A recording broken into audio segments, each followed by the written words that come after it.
season of the O Show. I'm Laura Babcock. I'm Loren Lieberman. Let's get right to issue one, Lauren. Is the mayor's race getting too negative?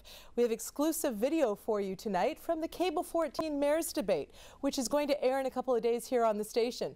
But we wanted to show you some clips from the frontrunners that got pretty negative. Let's start with the first one, and this is Brad Clark challenging Fred Eisenberger about how he handled the issues with U.S. Steel when he was mayor. Take a look, and then we'll have our comments. U.S. Steel just declared bankruptcy today. Really? Before we came in here, I'm curious what he would do as mayor now to help the city of Hamilton out, given that he never once met with the CEO of U.S. Steel when he was the mayor. That's actually absolutely false, Councillor Clark. I don't know where you're getting this information. Now, you have a habit of fabricating things, and here goes another one. There's no sense that I didn't meet with the leadership. In fact, I went to Pittsburgh on several. I went to Pittsburgh on several occasions. So don't make things up. He's got a 30-second response You know what? time.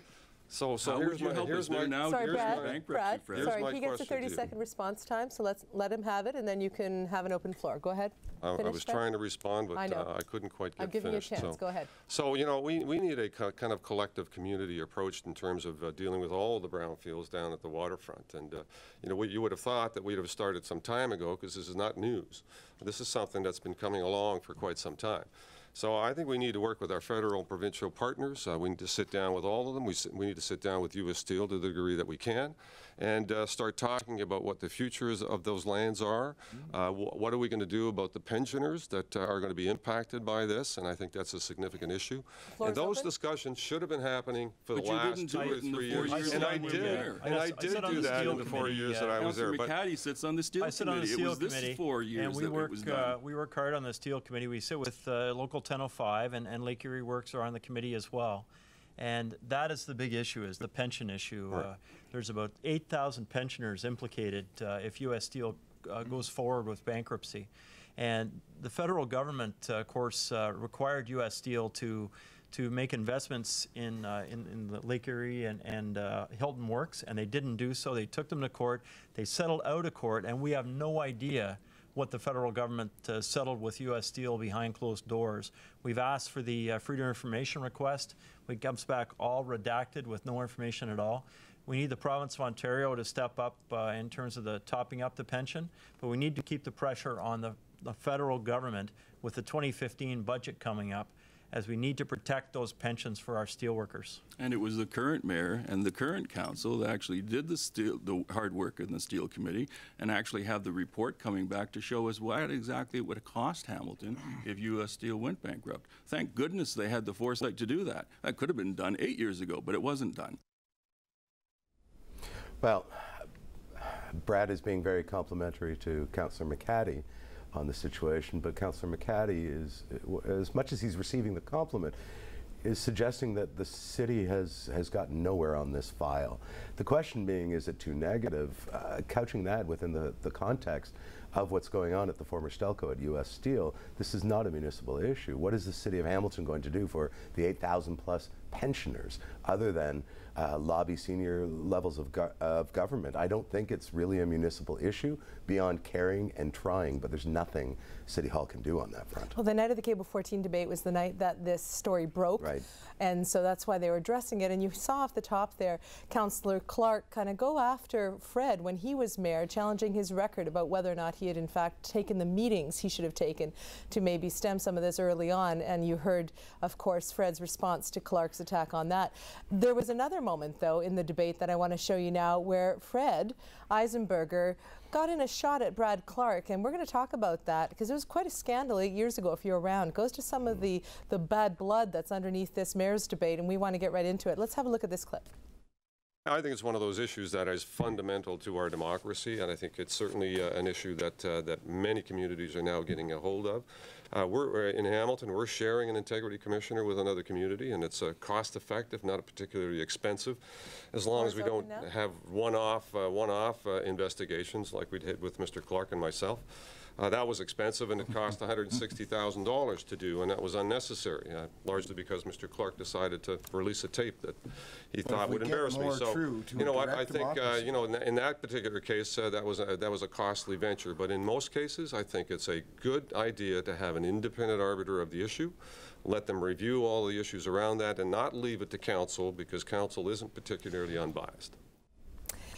And there you go, Loren, your thoughts on Fred invoking Tapegate. Right, Tapegate's a long time ago, and I think the only thing worth mentioning about it is $160,000. To review that file, I think the little ugliest bit that came up by rereading the headlines from, is it 8 years ago, Laura, really? Yeah, well, it was at the beginning of Fred's administration, which would have been about 8 years ago. That Brad didn't look so good when Sam suggested that Brad wanted him to leak it. And that, you know, when you're playing the transparency card, it's very difficult when you're all about transparency through your fellow councillor. Well, let's talk about that, because we had to, when I heard that as moderator, I kind of checked the files to see what were they referring to. What was $160,000 in costs that Fred Eisenberger couldn't resist bringing up with Brad Clark? And what happened, if you remember the scandal, was that the communications person at the time for Mayor Fred was in the habit of tape recording conversations that happened in the mayor's office. Yeah. This tape recording of the mayor allegedly providing a scoop off the record, leaking, if you will, some information to the Spectator's Andrew Dreschel, was something that got leaked out, that the mayor had done this. And this was sort of in violation of the platform Fred had run on, which was an integrity platform against Deanne, and we'll get to that in just a minute. So Mayor Fred came in on an integrity platform. He didn't like leaks coming out of council. Then he was caught, if you will, leaking something to the Spectator, and it went out into a big scandal, which resulted in Ian Dovey leaving the mayor's office and a lawsuit after that. It also resulted in an integrity investigation, which showed that it was Councillor Brad Clark who, in fact, had leaked the tape of the leaked conversation. A lot of leaks, but the point of it was the integrity commissioner came out pretty hard against Brad Clark and saying that while he thought he was being a whistleblower, essentially there was some other motivations behind it. It was a big, messy affair. No one came out of it looking very good, and Fred Eisenberger, I should say, acknowledged that he had broken some protocol before the whole thing blew up. So for him to invoke it all these years later is important for you to know what that was about, because these are two people who are in a three-way race, it looks like at this point, for your vote. There's a lot of bad blood there. Look up Tapegate, check it out, and you can get a sense of the character of all involved and what might be underlying some of what we're seeing in this mayor's race. Let's go to one more clip, and we're picking the front-runner clips. While there were other candidates, we invited all of them at the Cable 14 debate. This is a three-way race at this point. We give access to everyone. You can see the full debate on Cable 14 several times, but we're just highlighting the front-runner clips here. Let's go to Brian McCaddy going after Brad Clark. The capital budget is the issue, and that's the one where the province of Ontario, beginning with the Harris government that Councillor Clark was a minister in, he was in the cabinet of the Harris government. They downloaded all kinds of new costs to the city of Hamilton. Ontario Works costs, the Ontario Disability Support Program, all sorts of programs around housing was downloaded to our city. That's why we're in the difficult financial situation we're in, because of the downloading that occurred with the Harris government. Yes. So, oh, come on now. Since the Harris government, there have been many, many Liberal governments where all that downloading could have been uploaded.